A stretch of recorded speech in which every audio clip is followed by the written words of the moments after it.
সংগ্রামী সুধী, উপস্থিত সামনে উপবিষ্ট সাংবাদিকবৃন্দ এবং যারা শুনছেন সকলকে সমাজতান্ত্রিক মহিলা ফোরামের পক্ষ থেকে যাই সংগ্রামী শুভেচ্ছা ও অভিনন্দন। সংগ্রামী বন্ধুগণ, সারা দেশে গত 6 মাস ধরে অব্যাহত নারী নিপীড়ন, ধর্ষণ, নির্যাতন চলছে। আপনারা দেখবেন কিছুদিন ধরে সেই ব্যাপকতা আরো বেড়েছে।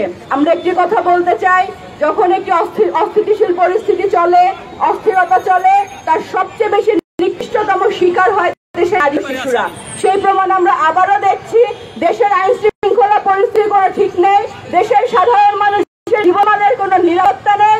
কোনো মানুষ রাস্তায় হেঁটে গিয়ে সে সুস্থ হয়ে বাসায় ফিরবে, তার কোনো নিরাপত্তা নেই। সেরকম একটি সময়ে আমরা দেখেছি কিরকম করে এখানে মব সন্ত্রাসকে উস্কে দেওয়া হয়েছে, কিরকম করে এখানকার সাম্প্রদায়িক ধর্মীয় উগ্রবাদী গোষ্ঠীকে উস্কে দেওয়া হয়েছে।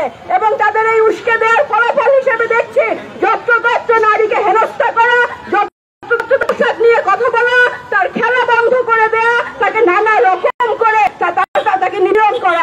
সবাই বন্ধুগণ, এই ঢাকা বিশ্ববিদ্যালয়ে আমরা দেখেছি একজন নারী যেখানে প্রতিবাদ করে গ্রেফতার করবে একদম মানুষ তৈরি হয়ে তাদের উচ্ছৃঙ্খল আচরণ। সংগ্রামী বন্ধুগণ, আমরা বিশ্বের সাথে দেখি এরকম করে এখানকার আইন শৃঙ্খলা বাহিনী সহ সরকার তারা কিরকম করে মাপসাস এই তৌহিদি জনতা, এই উচ্ছৃঙ্খল সাম্প্রদায়িক গোষ্ঠীর কাছে মাথা নিচু রেখেছে।